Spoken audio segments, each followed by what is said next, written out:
Hello dear students, आज के इस वीडियो में हम लोग देखने वाले हैं कक्षा 7 विज्ञान भारती यूपी बोर्ड के पाठ 5 को। पाठ 5 का नाम है उष्मा एवं ताप। इस वीडियो में हम लोग सभी इसके प्रश्न उत्तर को देखने वाले हैं। यदि कक्षा 7 की सभी चैप्टर विज्ञान का देखना चाहते हैं तो इस वीडियो के डिस्क्रिप्शन में प्लेलिस्ट का लिंक दिया हुआ है, जाकर उसमें क्रम से सभी पाठों को आप लोग उसके प्रश्न उत्तर को देख सकते हैं। तो चलिए देखते हैं पहला प्रश्न। निम्नलिखित प्रश्नों के सही विकल्प चुनकर लिखना है। ये जो पहला प्रश्न हम लोगों का दिया हुआ है ये बहुविकल्पी प्रश्न दिया हुआ है। क में द्रव के गैस में बदलने की क्रिया को क्या कहते हैं? मतलब कहते हैं, ऑप्शन यहाँ पे लिखा हुआ है गलनांक, हिमांक, वाष्पीकरण, संघनन। तो द्रव के गैस में बदलने की क्रिया को वाष्पीकरण कहा जाता है, यानी कि स ऑप्शन जो आपका सही है, जो कि पहले से ट्रिक कर दिया यहाँ पे। ख नंबर आपका प्रश्न है द्रव में ऊष्मा का संचरण होता है चालन द्वारा, संवहन द्वारा, विकिरण द्वारा, इनमें से कोई नहीं। तो आपका ये जो ब ऑप्शन है करेक्ट है, संवहन द्वारा द्रव में ऊष्मा का संचरण होता है। ग नंबर आपका प्रश्न है जल का क्वथनांक होता है। जो क्वथनांक, जब जल ज़्यादा उबलने लगता है उसका क्वथनांक क्या होता है? 100 डिग्री, यानी कि 100 डिग्री सेंटीग्रेड। ब ऑप्शन आपका करेक्ट है। अगला है घ नंबर प्रश्न आपका ऊष्मीय ऊर्जा का मात्रक है मीटर, जूल, न्यूटन, कूलाम। तो ऊष्मीय ऊर्जा का मात्रक होता है जूल। ठीक है। अंगा नंबर प्रश्न है ऊष्मा का कुचालक है। कुचालक, सुचालक जानते हैं आप लोग। कुचालक मतलब कि ऊष्मा उसमें से कुछ मतलब प्रवेश ना कर पाए अंदर में, तो वही चीज़ है। तो लोहा में होता है आपका, बोला है कुचालक के बारे में, तो आपका लोहा, एल्युमिनियम, स्टील, ये सब क्या है? सुचालक हैं। बाकी जो द ऑप्शन में दिया गया है कांच, यही आपका सही है, यानी कि कुचालक है आपका ये। ठीक है। चलिए प्रश्न नंबर 2 देख लेते हैं। प्रश्न नंबर 2 आपका दिया हुआ है कि निम्नलिखित कथनों में सही पर सही का निशान लगाना है और गलत का चिन्ह लगाना है। क ऑप्शन दिया गया है। क में आपका किसी वस्तु को गर्म करने पर उसका ताप घटता है। ठीक है, किसी वस्तु को गर्म करने पर उसका ताप घटता है, तो ये तो गलत बात है, यानी कि बढ़ता है उसमें, तो ये आपका ये गलत है, सही है। ठीक है, तो पहला क का क्या हो जाएगा? गलत। यानी कि जो बात सही लिखा रहता है उसमें सही करना होता है, जो बात गलत लिखा रहता है उसको गलत काट देते हैं। ख नंबर प्रश्न आपका है ठोस वस्तुओं में ऊष्मा का संचरण चालन द्वारा होता है। सही बात है ये, तो ख भी आपका सही होगा।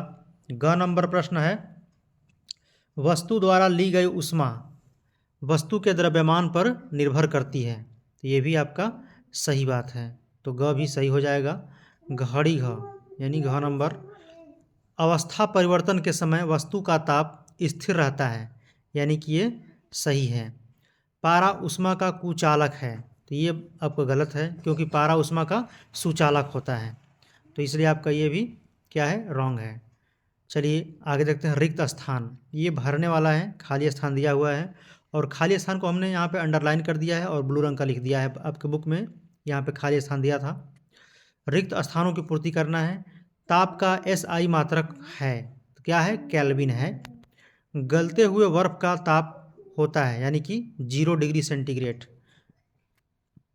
और ग नंबर आपका है किसी ठोस के द्रव में बदलने की क्रिया कहलाती है। क्या कहलाती है?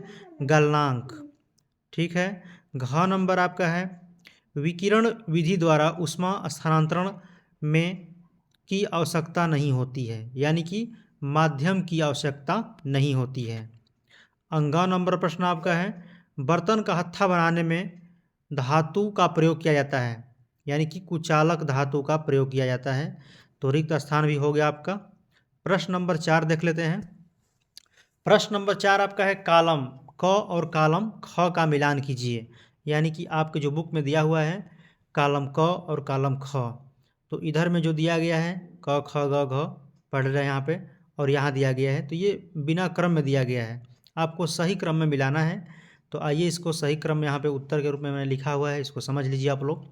किसी वस्तु का ताप मापी द्वारा मापते हैं, यानी कि जो कॉलम ख है उसका स से मिलाएंगे। ख नंबर इसमें दिया गया है ठोस में ऊष्मा का स्थानांतरण चालन द्वारा होता है। ठीक है, ठोस में ऊष्मा का स्थानांतरण चालन द्वारा होता है। स्टील ऊष्मा का क्या है, सुचालक है, तो इसको द से मिला देंगे।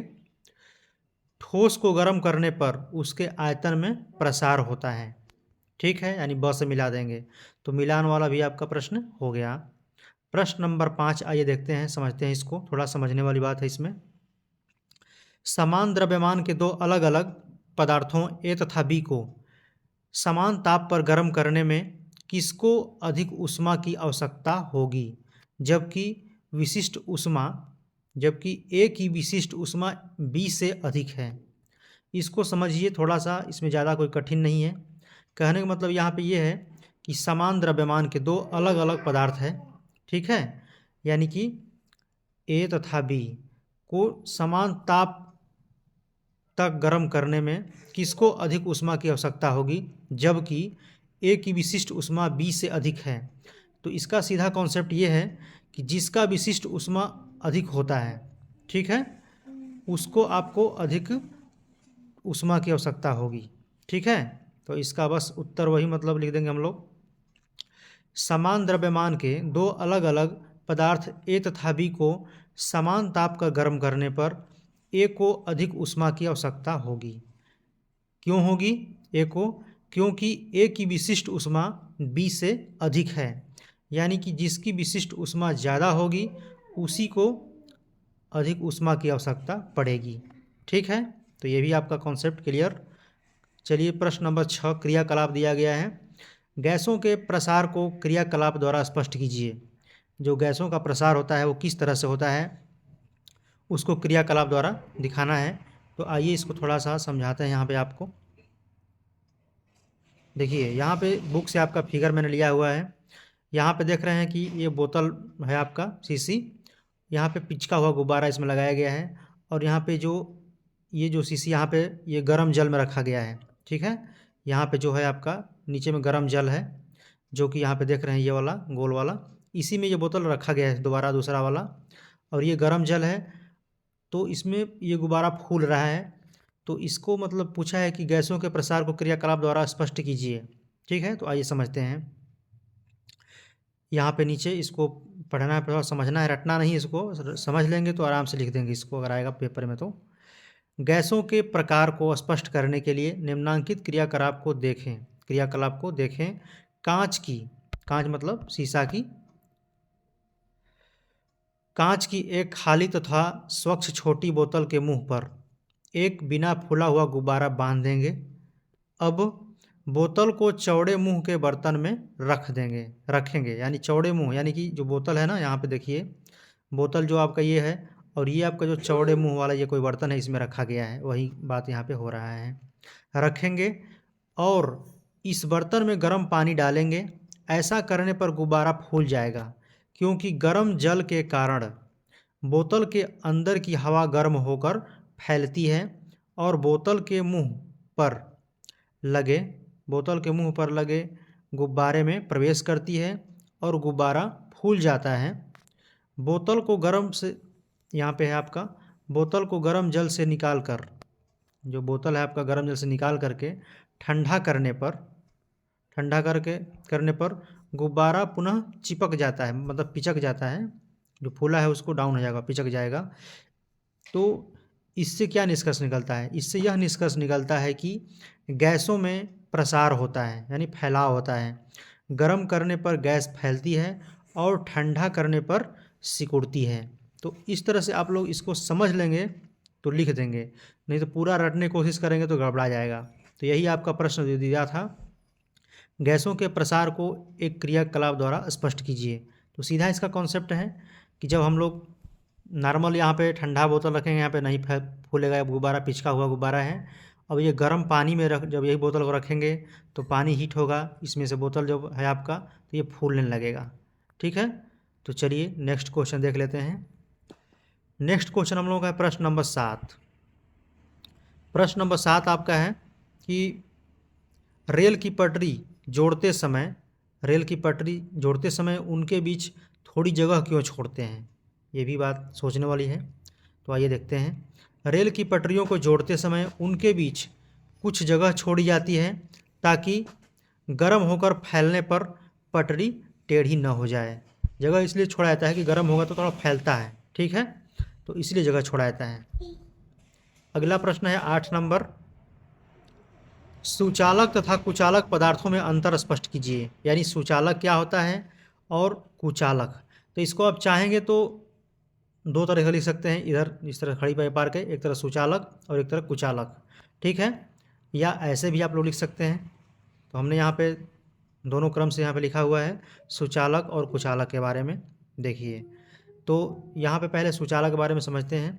जिन पदार्थों से ऊष्मा का संचरण सुगमतापूर्वक होता है, यानी कि ऊष्मा इसमें आसानी से प्रवेश कर जाता है, उन्हें ऊष्मा का सुचालक कहते हैं। जैसे लोहा, एल्यूमिनियम, तांबा आदि, ये सब क्या है, ऊष्मा का सुचालक है। ठीक है, अगला आपका है कुचालक। यहाँ पे हेडिंग डाल भी सकते हैं, या जो बताया मैंने आपको इस तरह से अंतर दे करके इधर कॉलम लिख सकते हैं, उससे भी लिख सकते हैं। अगला आपका ये कुचालक वाला है, जिन पदार्थों में ऊष्मा का संचरण सुगमता से नहीं होता है उन्हें ऊष्मा का कुचालक कहते हैं। यानी जिस पदार्थ में ऊष्मा का संचरण नहीं प्रवेश करेगा, आर पार नहीं जाएगा, ठीक है, उसको क्या बोलते हैं हम लोग, कुचालक कहते हैं। जैसे लकड़ी, कागज, ऊन, पोर्सलिन, वायु आदि। ठीक है, तो ये आपका हो गया। अगला आपका है सवाल दिया हुआ है, ठीक है, प्रश्न नंबर 9, 98 डिग्री 6 फ़ारेनहाइट, या मतलब फ़ारेनहाइट को डिग्री सेंटीग्रेड में बदलिए। ये जो क्वेश्चन है बहुत महत्वपूर्ण है, क्योंकि आपको परीक्षा में दे सकता है ये वाला। यदि आपको डिग्री सेंटीग्रेड में देगा तो फ़ारेनहाइट में पूछेगा, यदि फ़ारेनहाइट में देगा तो डिग्री में पूछेगा, दोनों आपस में बदलता रहता है ये। ठीक है, तो पहले तो इसको सूत्र याद कर लेते हैं हम लोग। डिग्री को सेंटीग्रेड में या सेंटीग्रेड को डिग्री में बदलने के सूत्र क्या हैं। देखिए, या तो ये याद कर लीजिए या तो ये याद कर लीजिए। कहने का मतलब यहाँ पे इसको काट करके यहाँ पे छोटा रूप बनाया गया है, वही चीज़ है, सेम सूत्र में अगर रखेंगे तो आपका आंसर वही आएगा। तो चलिए हम यहाँ पे इसमें रख के दिखाएंगे आप लोगों को।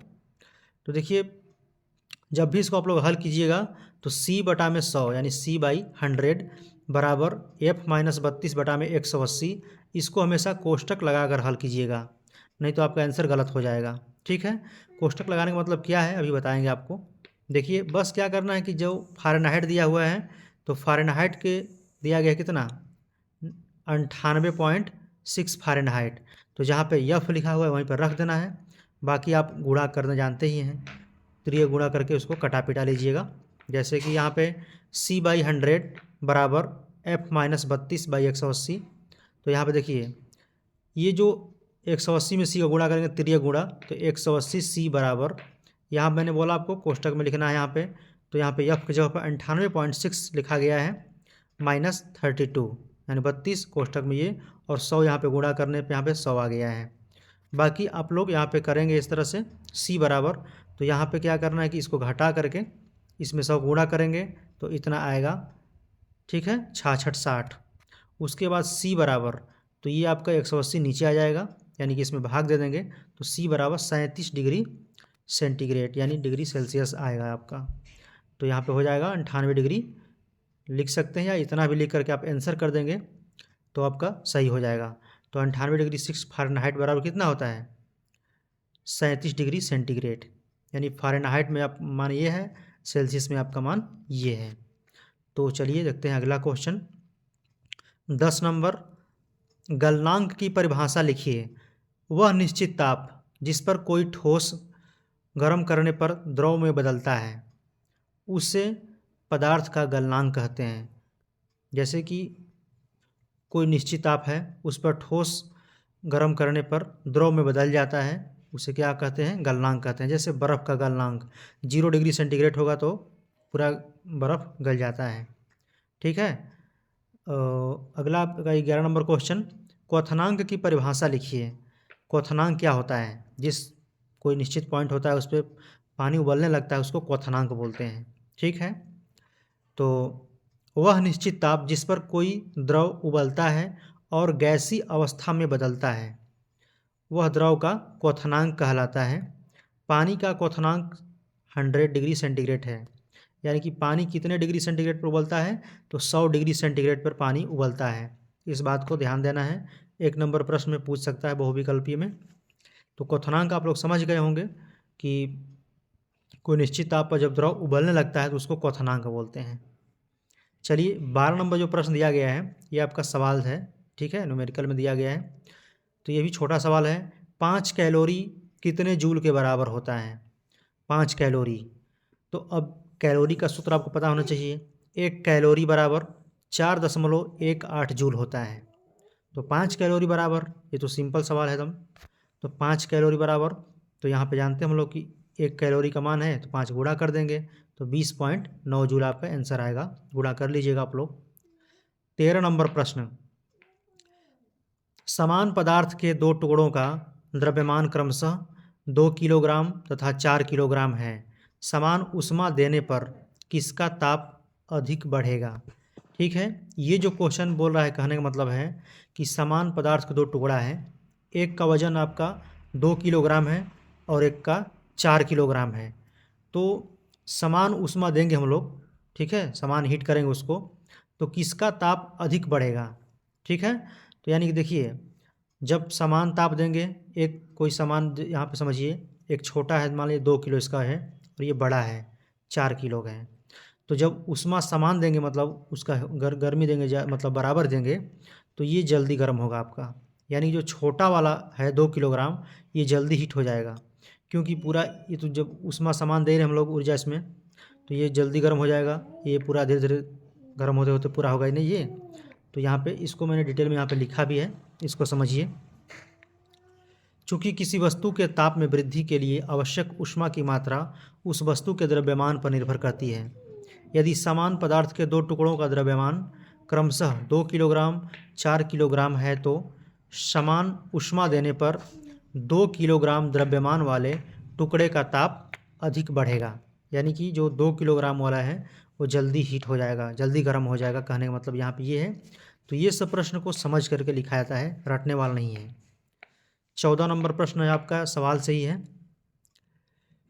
0.2 किग्रा द्रव के ताप को 20 डिग्री सेंटीग्रेड से 70 डिग्री सेंटीग्रेड तक बढ़ाने के लिए 700 कैलोरी ऊष्मा की आवश्यकता होती है। द्रव की विशिष्ट ऊष्मा ज्ञात कीजिए। द्रव का विशिष्ट ऊष्मा तो ज्ञात करना ही है, लेकिन यहाँ पे बाउंडेशन दे दिया गया है, कैलोरी में भी ज्ञात करना है और जूल में भी ज्ञात करना है। तो आइए इसको हमने यहाँ पे सॉल्व किया है आपको समझाने के लिए। पहले देखना होता है हम लोग कि इसमें सवाल में क्या क्या दिया हुआ है, ठीक है। तो यहाँ पे दिया गया है आपका ये 20 डिग्री सेंटीग्रेड से 70 डिग्री सेंटीग्रेड बढ़ाने के लिए। तो आइए इसको समझते हैं पहले। ऊष्मा की मात्रा, ऊष्मा की मात्रा कितना दिया है? 700 कैलोरी। हम लोग जानते हैं कि 1 कैलोरी बराबर 4.18 जूल होता है, जो कि अभी ऊपर पढ़े हैं, प्रश्न में भी दिया था सवाल। तो 700 कैलोरी में कितना जूल हो जाएगा? तो 1 कैलोरी का मान इतना है, 700 पूछ रहा है, तो 700 का गुणा कर देंगे इसमें, तो हो जाएगा 2926 जूल, ठीक है, 2926 जूल हो जाएगा आपका। पदार्थ का द्रव्यमान आपके सवाल में दिया हुआ है 0.2 किग्रा। अब आपका यहाँ पे तापमान में वृद्धि या कमी, ठीक है, यहाँ पे वृद्धि हो रहा है, मतलब कमी हो रहा है यहाँ पे। तो तापमान में वृद्धि या कमी 70 था, 20 यहाँ पे इसको हटाना पड़ता है हमेशा। तो दिया यहाँ पे ना 70, 20 से 70 डिग्री तक बढ़ाने के लिए यहाँ पे, यानी कि कितना बढ़ गया है वो, बढ़ा यहाँ पे, ठीक है। तो घटाएंगे तो मालूम चल जाएगा हम लोगों को। 70 में से 20, तो यानी कि 50 डिग्री सेंटीग्रेड तापमान में वृद्धि हो गया। कोई सवाल में घटता भी है, मतलब कि कमी भी होता है, तो सेम सूत्र वही होता है, बड़ा में से छोटा को हमेशा घटाना होता है। तो विशिष्ट ऊष्मा बराबर, पहले तो सवाल में पूछा है कि विशिष्ट ऊष्मा बताइए, तो विशिष्ट ऊष्मा का सूत्र पता होना चाहिए आपको, आसानी से लग जाएगा सवाल ये। देखिए, विशिष्ट ऊष्मा बराबर ऊष्मा की मात्रा बटा में द्रव्यमान गुणते तापमान में वृद्धि या कमी, यानी तापमान में कितना वृद्धि हुआ या कमी हुआ। तो सवाल में यहाँ पे तो वृद्धि हुआ है तो वृद्धि वाला लिखेंगे, कमी अगर होता तो उतना ही, वही घटा के लिखते हैं हम लोग यहाँ पे, ठीक है। तो देखिए, तो विशिष्ट ऊष्मा बराबर ऊष्मा की मात्रा, ऊष्मा की मात्रा हम लोग ऊपर निकाले हैं, जो कि गुणा करके यहाँ पे 2926 जूल, ठीक है। तो यहाँ पे लिख देंगे 2926 जूल बटा में द्रव्यमान दिया गया है आपका 0.2 किलोग्राम, और आपका ये गुणते 50 क्या है, जो तापमान में वृद्धि या कमी हुआ है, वृद्धि हुआ है यहाँ पे, तो यहाँ पे लिख देंगे। और इसको आप कटाएंगे पिटाएंगे घटा लीजिए, भाग दे दीजिएगा, तो यहाँ पे आपका आएगा 292.6 जूल प्रति केजी डिग्री सेंटीग्रेड। ठीक है, या डिग्री सेल्सियस बोलते हैं, डिग्री सेंटीग्रेड बोलिए, दोनों बोल सकते हैं। तो इतना तो आपका जूल आ गया।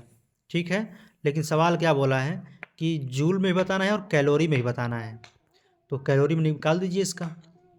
तो हम लोग जानते हैं कि 4.18 जूल बराबर 1 कैलोरी। ठीक है, अभी हम लोग पढ़े हैं कि 1 कैलोरी बराबर 4.18 जूल होता है। तो इसको पलट देंगे इधर से, तो 4.18 मतलब कि 4.18 जूल बराबर 1 कैलोरी। ठीक है, तो 1 जूल बराबर कितना हो जाएगा, जब इतना अगर है आपका इतना जूल बराबर 1 कैलोरी, तो 1 जूल बराबर निकालने के लिए क्या करना पड़ेगा, 1/4.18 का भाग देना पड़ेगा ना। तो मान लीजिए हमको कितना निकालना है, 292.6 जूल को। तो इसमें क्या करना पड़ेगा, हम लोग को यहाँ पे गुणा करना पड़ेगा। तो यहाँ पे वही चीज़ किया गया है, यहाँ पे मैंने एक स्टेप छोड़ दिया लिखना यहाँ पे, तो वो समझाने के लिए मैंने आपको समझा दिया कि 4.18 जूल बराबर 1 कैलोरी। तो 1 जूल बराबर 1 बटा में इतना आना चाहिए, यहाँ पे गुणते होना चाहिए। तो लेकिन यहाँ पे 1 नहीं लिखा गया है, डायरेक्ट यहाँ पे भाग दे दिए हैं। तो इसमें भाग देंगे आप लोग 2.9 मतलब कि 292.6 में 4.18 का, तो आपका कट पीट करके आएगा 70 कैलोरी प्रति केजी सेंटीग्रेड, प्रति सेल्सियस बोल दिए, सेंटीग्रेड बोलिए। तो आपका कैलोरी में 70 कैलोरी प्रति केजी सेल्सियस, और यहाँ पे जूल में आपका 292.6 जूल प्रति केजी सेल्सियस। ठीक है, तो चलिए लास्ट क्वेश्चन इस चैप्टर का 15 नंबर क्वेश्चन आपका है, 0.2 किग्रा द्रव को 135 से 25 डिग्री तक ठंडा करने में, ठीक है, द्रव से निकली उष्मी ऊर्जा ज्ञात कीजिए। सबसे पहले यहीं पे प्रश्न पूछ दिया कि उष्मी ऊर्जा ज्ञात करना है हम लोगों को, जबकि द्रव की विशिष्ट ऊष्मा 750 जूल किग्रा प्रति सेल्सियस है। ठीक है, यानी कि यहाँ पूछने का सवाल में क्या दिया है कि उष्मी ऊर्जा का मान ज्ञात करना है हमको, और क्या क्या दिया हुआ है, द्रव्यमान दिया हुआ है, और तापमान में वृद्धि या कमी जो होता है डेल्टा टी से दर्शाते हैं वो दिया हुआ है, और यहाँ पे विशिष्ट ऊष्मा का दिया हुआ है, मान दिया हुआ है, और इसको निकालना है। तो आइए इसको भी समझ लेते हैं बहुत आसानी से, बहुत ही आसान सवाल है ये भी। उष्मी ऊर्जा बराबर पदार्थ का द्रव्यमान गुणते पदार्थ की विशिष्ट ऊष्मा गुणते पदार्थ की ताप वृद्धि या कमी, जो भी हो उसको लिख सकते हैं आप लोग यहाँ पे। तो पहले इसको लिख लीजिए आराम से, उष्मी ऊर्जा Q बराबर, उष्मी ऊर्जा को दर्शाते हैं Q से। ठीक है, और आपका पदार्थ का द्रव्यमान 2 किग्रा, और पदार्थ की विशिष्ट ऊष्मा दे दिया है 750 जूल प्रति किग्रा डिग्री सेल्सियस। यहाँ पे C यहाँ पे था, यहाँ पे नीचे आ गया है। ठीक है, उसके बाद इसको हम लोग जो सूत्र आपका यहाँ पे ये वाला सूत्र है आपका, उष्मी ऊर्जा बराबर पदार्थ की द्रव्यमान गुणते पदार्थ की विशिष्ट ऊष्मा गुणते पदार्थ की ताप वृद्धि। इसको यहाँ पे मैंने यहाँ पे पुटअप किया हुआ है साइन से, चिन्ह से। ठीक है, Q बराबर M into S into delta T. Delta T मतलब क्या, जो तापमान में वृद्धि या कमी होता है वही चीज़ है।